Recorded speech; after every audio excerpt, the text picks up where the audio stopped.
কাঁচা আমের খুবই মজাদার দুইটি আচারের রেসিপি নিয়ে হাজির হয়ে গেলাম আজ। প্রথমেই তৈরি করব কাঁচা আমের টক ঝাল মিষ্টি মোরব্বা। এরপর তৈরি করব খুবই মজাদার খোসাসহ আমের আচার। টক ঝাল মিষ্টি মোরব্বা তৈরির জন্য এখানে 2 কেজি পরিমাণ কাঁচা আম নিয়েছি। এই আচারটি বানাতে অবশ্যই পরিপক্ক আম নেওয়ার চেষ্টা করবেন। আমগুলোকে খুব ভালোভাবে ধুয়ে এর গায়ের পানিটা ঝরিয়ে নিয়েছি। আমি পাতলা সুতি কাপড় দিয়ে এই আমগুলোকে মুছে নিয়েছি।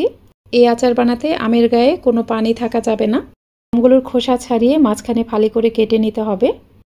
আমের খোসা ছাড়িয়ে মাঝখানে ফালি করে কেটে কাঁটা চামচের সাহায্যে প্রত্যেকটা আমের পিসকে এভাবে কাচিয়ে নিয়েছি। এই আচার বানাতে অবশ্যই আমটা শক্ত আটি নিতে হবে, নরম আটি হলে কিন্তু মোরব্বাটা পারফেক্ট হবে না। একটা পিস কাচিয়ে আমি আপনাদের দেখিয়ে দিব। কাঁটা চামচের সাহায্যে এইভাবে আমের পিসটাকে কাচিয়ে নিতে হবে। চেষ্টা করবেন আমের আটি পর্যন্ত কাচিয়ে নিতে, তাহলে এর ভেতরে মশলাটা খুব ভালোভাবে ঢুকে যাবে। দেখুন আমটা আমি এইভাবে কাচিয়ে নিয়েছি। এভাবে আমি প্রত্যেকটা আম কাচিয়ে নিয়েছি। এখানে আমি 2 কেজি আমের জন্য দিয়ে দিব 2 কাপ পরিমাণ আখের গুড়। আমি এখানে 240 ml এর যে মেজারমেন্ট কাপ আছে সেই কাপ দিয়ে গুড়টা মেপে নিয়েছি। চিনি দিয়ে দিলাম 1 কাপ পরিমাণ। 2 কেজি আমের জন্য এখানে 3 চা চামচ পরিমাণ লবণ দিয়ে দিতে হবে। এই গুড় ও চিনির সাথে আমটাকে খুব ভালোভাবে মিশিয়ে নিতে হবে। সব কিছু ভালোভাবে মিশিয়ে নেওয়ার কিছুক্ষণ পর দেখবেন এই গুড় ও চিনি গলে গেছে এবং এখান থেকে অনেকটা পানি বের হয়ে গেছে। এই আমটাকে প্রায় 4 ঘন্টার মতো রেস্টে রাখতে হবে, তবে চেষ্টা করবেন কমপক্ষে 3 ঘন্টার মতো এগুলো রেস্টে রাখতে। কিছুক্ষণ পর পর এটা নেড়ে উল্টে পাল্টে দিতে হবে। নিচের আমগুলো উপরে দিতে হবে এবং উপরের আমগুলো নিচে দিতে হবে, তাহলে এর ভিতরে টকটা ভালোভাবে বের হয়ে আসবে এবং গুড় ও চিনির যে শিরাটা আছে সেটা আমের ভিতরে ঢুকে যাবে। তাই অবশ্যই কিছুক্ষণ পর পর এটা এরকম উল্টে পাল্টে একটু নেড়ে দিবেন। আমটা অনেকক্ষণ এভাবে রেস্টে রাখার ফলে এগুলো অনেকটা শক্ত হয়ে যাবে, যার ফলে আচার বানানোর সময় আমগুলো খুব সহজেই ভেঙে যাবে না। তো ফিরে আসছি 3 ঘন্টা পর। 3 ঘন্টা পর দেখুন এখানে গুড় চিনি সব কিছুই কিন্তু খুব ভালোভাবে গলে গেছে এবং আমগুলো অনেকটা শক্ত হয়ে গেছে। এখন সব কিছু আবারও একটু নেড়ে দেওয়ার পর আমি আচার বানাতে চলে যাব। আচার বানানোর জন্য প্রথমে একটা মশলা রেডি করে নিব। একটা প্যানে নিয়ে নিলাম 2 টেবিল চামচ পরিমাণ 5 ফোড়ন। চুলার একটু কম আছে 5 ফোড়নগুলোকে টেলে নেবেন। খেয়াল রাখবেন মশলাগুলো যেন পুড়ে না যায়। কিছুক্ষণ টেলে নেওয়ার পর দেখবেন মশলার কালার কিছুটা চেঞ্জ হয়ে গেছে এবং মশলা থেকে খুব সুন্দর একটা সুঘ্রাণ পাওয়া যাচ্ছে। মশলার কালারটা যখন এরকম চেঞ্জ হয়ে যাবে তখন বুঝবেন এগুলো হয়ে গেছে। 5 ফোড়নটা পারফেক্টভাবে ভাজা হয়ে গেছে। এখন আমি চুলাটা বন্ধ করে দিব এবং এগুলো নামিয়ে ঠান্ডা করে ব্লেন্ডারে গুঁড়া করে নিব। এগুলো একদম অনেক মিহি করে গুঁড়া করবেন না, এগুলো আধ ভাঙা করে গুঁড়া করে নিতে হবে। এবার প্যানে কয়েকটি শুকনা মরিচ নিয়ে নিলাম। এই শুকনা মরিচগুলোকে হালকা করে একটু টেলে নিব। শুকনা মরিচগুলোকে কিন্তু অনেক বেশি কড়া করে ভাজবো না, হালকা একটু টেলে নেওয়ার পরে এগুলো নামিয়ে ফেলবো। এখানে শুকনা মরিচের কালারটা চেঞ্জ হওয়া যাবে না। শুকনা মরিচের কালার চেঞ্জ হয়ে গেলে কিন্তু আচারের কালার ভালো আসবে না। শুকনা মরিচটা এরকম লাল লাল থাকা অবস্থাতেই নামিয়ে ফেলবো। এগুলো নামিয়ে ঠান্ডা করে তারপর ব্লেন্ডারে গুঁড়া করে নিব। অনেক বেশি গুঁড়া করব না, আধ ভাঙা করে গুঁড়া করে নিতে হবে। এবার আচার বানানোর জন্য প্যানে সেই রেস্টে রাখা আমগুলো নিয়ে নিলাম। এই আচারটা বানাতে চুলার আঁচ অবশ্যই অনেক কম রাখতে হবে। চুলার মিডিয়ামের থেকেও একটু কম আঁচে এই আচারটা বানাতে হবে। এখানে দিয়ে দিলাম 2 টুকরা দারচিনি, এরপর কয়েকটি এলাচ দিয়ে দিলাম। অবশ্যই চুলার একটু কম আঁচে আচারটা বানাবেন, তাহলে আচারটা আস্তে আস্তে জাল হবে এবং আমের ভিতরে সমস্ত মশলা খুব ভালোভাবে ঢুকবে। এখানে যখন ভালোভাবে একটা বলক চলে আসবে, যেই মশলাটা টেলে গুঁড়া করেছিলাম সেখান থেকে 2 চা চামচ পরিমাণ দিয়ে দিব। আমি এখানে যেই শুকনো মরিচগুলো গুঁড়া করেছিলাম সেখান থেকেও 2 থেকে 3 চা চামচ পরিমাণ দিয়ে দিব। সব কিছু ভালোভাবে মিশিয়ে নিয়ে আমি এটা বেশ কিছুক্ষণ সময় নিয়ে জাল করে নিব। চুলার আঁচটা কিন্তু এখন মিডিয়ামের থেকেও সামান্য কম আছে। আমি প্রায় 20 মিনিটের মতো আচারটা জাল করে নিব। ফিরে আসলাম 20 মিনিট পর। 20 মিনিট জাল করে নেওয়ার পর দেখুন এর শিরাটা অনেকটা ঘন হয়ে গেছে। এখন আমি এখানে সিরকা দিয়ে দিব। আমি এখানে প্রায় 1/4 কাপ পরিমাণ ভিনেগার দিয়ে দিব। এই ভিনেগার দেওয়ার ফলে কিন্তু আচারটা অনেক দিন পর্যন্ত ভালো থাকবে। আচারটা অনেক দিন পর্যন্ত সংরক্ষণ করতে চাইলে আপনাকে অবশ্যই এখানে ভিনেগার দিতে হবে। ভিনেগার দেওয়ার পর আরও 7 থেকে 8 মিনিটের মতো এটা জাল করে নিব। প্রায় 7 থেকে 8 মিনিট পর দেখুন এই শিরাটা আরও অনেকটাই ঘন হয়ে গেছে। এ পর্যায়ে এখানে তেলে গুঁড়া করে নেওয়া সেই মশলাগুলোর বাকি অংশটা দিয়ে দিব। আমি এখানে যে 5 ফোড়নটা গুঁড়া করেছিলাম সেই বাকি মশলাটুকু দিয়ে দিলাম, আর যেই শুকনো মরিচগুলো গুঁড়া করেছিলাম সেই বাকিটুকু দিয়ে দিলাম। আচারের সাথে মশলাটা ভালোভাবে মিশিয়ে নিতে হবে। এই আচারটাকে আরও 3 থেকে 4 মিনিটের মতো জাল করে নিব। আচারের শিরাটা কিন্তু অনেকটা ঘন হবে, তবে এটা একদম শুকিয়ে ফেলা যাবে না। এই শিরাটা শুকিয়ে ফেললে ঠান্ডা হয়ে যাওয়ার পর আচারটা একদম শক্ত হয়ে যাবে। তাই আচারে কিছুটা শিরা অবশিষ্ট থাকা অবস্থায় এটা নামিয়ে ফেলতে হবে। এই আচারটা তৈরি করতে আমার এখানে 30 মিনিটের মতো সময় লেগেছে। দেখুন আচারের শিরাটা যখন এরকম পর্যায়ে আসবে সে পর্যায়ে এটা নামিয়ে ফেলতে হবে। এই শিরার ঘনত্বটা যখন এরকম হবে সে পর্যায়ে নামিয়ে ফেলবেন। এর থেকে বেশি ঘন করলে কিন্তু ঠান্ডা হয়ে যাওয়ার পর এই শিরাটা একদম শক্ত হয়ে যাবে। শিরাটা এরকম থাকা অবস্থায় নামিয়ে ফেলতে হবে। আচারটা পারফেক্টভাবে হয়ে গেছে, আমি এখন নামিয়ে ফেলবো। এই আচারটা নর্মাল তাপমাত্রায় 6 মাসের মতো ভালো থাকবে, আর ফ্রিজের নর্মাল তাপমাত্রায় এটা 1 বছর পর্যন্ত ভালো থাকবে। আমার এই টক ঝাল মিষ্টি কাঁচা আমের মোরব্বার রেসিপিটি একদমই রেডি। এবার আপনাদের সাথে খোসা সহ আমের আচারের রেসিপি শেয়ার করব। এই আচারটি তৈরির জন্য এখানে 1.5 কেজি পরিমাণ কাঁচা আম নিয়েছি। এই আচার তৈরির ক্ষেত্রে আমগুলো প্রথমেই খুব ভালোভাবে ধুয়ে এর গায়ের পানিটা ছড়িয়ে নিতে হবে।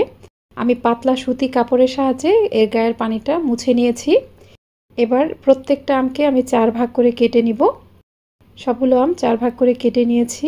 এই আচার বানানোর ক্ষেত্রে অবশ্যই এরকম শক্ত আটির আম নিতে হবে। দেখুন আমের আটিটা এরকম শক্ত হতে হবে। আর আমের এই পাশটাতে আমি হালকা করে একটু দাগ কেটে নিয়েছি। এভাবে দাগ কেটে নেওয়ার ফলে আচারটা খেতে টক লাগবে না। আমের ভেতরে সমস্ত মশলা খুব ভালোভাবে প্রবেশ করবে। এবার আচার তৈরির জন্য প্রথমে একটা মশলা রেডি করে নিব। একটা প্যানে 9 থেকে 10টির মতো শুকনা মরিচ নিয়ে নিলাম। এখানে দিয়ে দিলাম 2 টেবিল চামচ পরিমাণ 5 ফোড়ন, 2 টেবিল চামচ পরিমাণ কালো সরিষা দিয়ে দিলাম। হাতের কাছে সাদা সরিষা থাকলে সেটাও দিতে পারেন। এবার এই মশলাগুলোকে খুব ভালোভাবে টেলে নিতে হবে। চুলার একটু কম আছে মশলাগুলোকে টেলে নেবেন, খেয়াল রাখবেন মশলাগুলো যেন পুড়ে না যায়। এ পর্যায়ে দেখুন মশলাগুলো কিন্তু অনেকটা ভাজা হয়ে গেছে। মশলার কালারটা যখন এরকম চেঞ্জ হয়ে যাবে এবং মশলা থেকে খুব সুন্দর একটা সুঘ্রাণ পাওয়া যাবে তখন বুঝবেন এগুলো ভাজা হয়ে গেছে। আমার এই মশলাটা কিন্তু পারফেক্টভাবে ভাজা হয়ে গেছে। এখন এটা চুলা থেকে নামিয়ে নিব। চুলা থেকে নামিয়ে নেওয়ার পর এগুলো ঠান্ডা করে ব্লেন্ডারে গুঁড়া করে নিতে হবে। এই মশলাগুলোকে একদম মিহি করে গুঁড়া করা যাবে না, এগুলো আধ ভাঙা করে নিতে হবে। এবার আচার বানানোর জন্য প্যানে দিয়ে দিব 1.5 কাপ পরিমাণ সরিষার তেল। আমি এখানে 1.5 কেজি আমের জন্য 1.5 কাপ পরিমাণ তেল নিয়েছি। এই আচার বানাতে তেলের পরিমাণটা একটু বেশিই লাগবে। আপনারা 1.5 কেজি আমের জন্য যদি 2 কাপ পরিমাণ তেল নেন তাহলে আরও বেশি ভালো হয়। আমি 240 ml এর যে মেজারমেন্ট কাপ আছে সেই কাপ দিয়ে তেলটা মেপে নিয়েছি।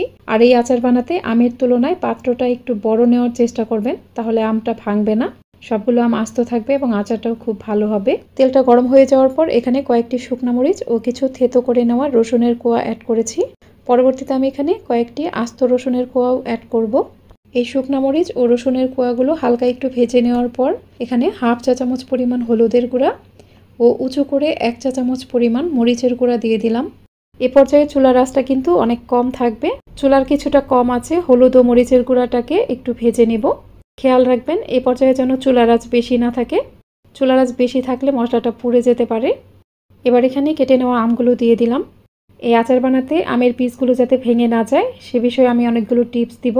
আপনারা অবশ্যই ভিডিওটি শুরু থেকে শেষ পর্যন্ত দেখবেন। আমগুলোকে তেল মশলার সাথে ভালোভাবে নেড়ে নেওয়ার পর এখানে কিছু রসুনের কোয়া দিয়ে দিলাম। এরপর দিয়ে দিলাম স্বাদ অনুযায়ী লবণ। আমগুলো এরকম শক্ত থাকা অবস্থায় সব কিছুর সাথে ভালোভাবে নেড়ে চেড়ে নিতে হবে। আমগুলো কিছুটা নরম হয়ে যাওয়ার পর এটা অনেক বেশি নাড়াচাড়া করা যাবে না, নাহলে এগুলো ভেঙে যেতে পারে। এগুলো নরম হয়ে যাওয়ার আগেই আমি এখানে আরও কিছু উপাদান অ্যাড করব। প্রথমেই দিয়ে দিলাম 1 কাপ পরিমাণ আখের গুড়, এরপর দিলাম 1/2 কাপ পরিমাণ চিনি, এরপর দিয়ে দিলাম 1/2 কাপ পরিমাণ ভিনেগার। এই ভিনেগার ও চিনিটা এখানে প্রিজারভেটিভের কাজ করবে। আর এখানে মিষ্টির পরিমাণটা অবশ্যই আপনারা নিজেদের টেস্ট অনুযায়ী দিবেন। আমটা কতটুকু টক সেটার উপর ডিপেন্ড করে কিন্তু এখানে মিষ্টিটা অ্যাড করতে হবে। আর এই আচারটা বানাতে কিন্তু চুলার আঁচ অনেক বাড়িয়ে দিবেন না, চুলার মিডিয়াম আঁচে আচারটা রান্না করবেন। এ পর্যায়ে আমি এখানে কয়েকটি আস্ত কাঁচামরিচ দিয়ে দিলাম। কয়েকটি কাঁচামরিচ আমি মাঝখানে ভেঙে দিয়েছি, আর কয়েকটি কাঁচামরিচ এরকম আস্তই দিয়েছি। কাঁচামরিচগুলোকেও সব কিছুর সাথে মিশিয়ে দিব। আচারটাকে এই পর্যায়ে অনেক বেশি নাড়াচাড়া করা যাবে না, আলতো হাতে এভাবে একটু নেড়ে দিবেন। কাঁচামরিচ দেওয়ার পর আমি এখানে যে মশলাটা তেলে গুঁড়া করে নিয়েছিলাম সেখান থেকে অর্ধেকটা দিয়ে দিলাম। আচার বানানোর শেষ পর্যায়ে আমি বাকি মশলাটুকু অ্যাড করব। এরপর এখানে 1 চা চামচ পরিমাণ বিট লবণ দিয়ে দিলাম। চুলার মিডিয়াম আছে কিন্তু আচারটা জাল হতে থাকবে। আর এটা অনেক বেশি উল্টে পাল্টে দেওয়ার দরকার নেই, এইভাবে স্প্যাচুলা দিয়ে আলতো হাতে একটু করে নেড়ে দিবেন। অনেক বেশি জোরে জোরে নাড়বেন না, আমরা এখানে আমগুলো আস্ত রাখতে চাচ্ছি। আমগুলো অনেক বেশি জোরে জোরে নাড়লে কিন্তু এগুলো ভেঙে যেতে পারে। আর এই আচারটা বানাতে আমের তুলনায় পাত্রটা একটু বড় নেবেন, তাহলে আমটা ভাঙবে না। আর আচারটা চুলার মিডিয়াম আঁচে জাল করবেন। আমগুলো যখন অনেকটা সেদ্ধ হয়ে যাবে এবং এর শিরাটা কিছুটা টেনে যাবে, এ পর্যায়ে এখানে তেলে গুঁড়া করে নেওয়া যে বাকি মশলাটুকু ছিল সেটুকু দিয়ে দিতে হবে। দর্শক, এ পর্যায়ে আপনাদের কাছে আমার একটা অনুরোধ, যারা এখনও আমার ইউটিউব চ্যানেলটিকে সাবস্ক্রাইব করেননি তারা প্লিজ আমাকে সাপোর্ট করবেন। আমাকে সাপোর্ট করতে হলে আমার ইউটিউব চ্যানেলটিকে সাবস্ক্রাইব করবেন। অবশ্যই পাশে থাকা অল লেখা বাটনটাতে ক্লিক করবেন। আর ভিডিওটি যারা ফেসবুক থেকে দেখছেন তারা অবশ্যই আমার ফেসবুক পেজটিকে লাইক ও ফলো দিয়ে রাখবেন। দেখুন, বাকি মশলাটুকু দিয়ে দেওয়ার পরে আমি প্যানটা দুলিয়ে দুলিয়ে মশলাটা আমের সাথে মিশিয়ে নিয়েছি। এটা কিন্তু অনেক বেশি নাড়াচাড়া করবেন না, এভাবে দুলিয়ে দিলে আর আমগুলো ভেঙে যাওয়ার ভয় থাকবে না। দেখুন, এখানে কিন্তু একটা আমও ভাঙেনি, আমগুলো একদম আস্ত আছে আর সব কিছু খুব ভালোভাবে সেদ্ধ হয়ে গেছে। আচারটা দেখেই অনেক বেশি লোভনীয় মনে হচ্ছে। এই আচারে কিন্তু অনেকটা শিরা অবশিষ্ট থাকবে। এরকম কিছুটা তেল ও চিনির শিরা অবশিষ্ট থাকলেই আচারটা অনেক দিন পর্যন্ত ভালো থাকবে। আচারটা যত বেশি পুরনো হবে এটা খেতে কিন্তু ততই ভালো লাগবে। আপনারা এই আচারগুলো অবশ্যই এইভাবে বাসায় একবার ট্রাই করবেন। আর রেসিপিটি ভালো লাগলে একটা লাইক দিবেন। অবশ্যই কমেন্ট করে জানাবেন এই রেসিপিগুলো আপনাদের কাছে কেমন লাগলো। আজ এখানেই বিদায় নিচ্ছি। আল্লাহ হাফেজ।